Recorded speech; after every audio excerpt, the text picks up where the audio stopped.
The banks earn on assets. They don't earn on net worth.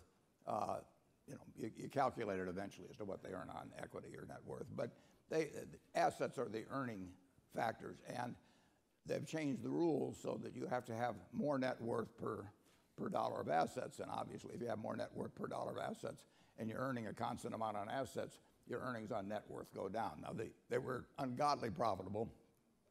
The better ones were back 15 years ago or 10 years ago even, when they had high ratios of assets to net worth. And some of them even cheated in terms of having even more assets than the regulators would have allowed. And you had these SIVs, as they were called. Citigroup had a whole bunch of them. So they were off balance sheet ways of even controlling more assets. But all of that sort of thing has been terminated, and now they've got much lower limits as to the assets to net worth ratios. And the bigger the bank, to some extent, the bigger the bank, the lower that ratio can be. So what was a very profitable business has been turned into a good business if executed well. It's a pretty simple business. I mean, you get your money cheap, very cheap. Wells Fargo will have $1 trillion roughly, or close to that, of depositors' money, and it's probably costing around 10 basis points. Now, most people think you get $1 trillion of money and pay 1/10% for it, would find some way to do something profitable.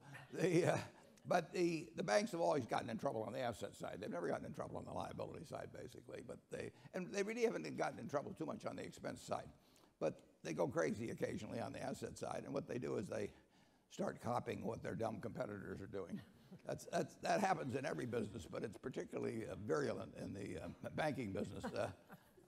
John Stumpf once said, he said, "I don't know why we keep looking for new ways to lose money when the old ones were working so well." But they do, and they copycat. That's a great danger in any business. I warn our managers against it all the time.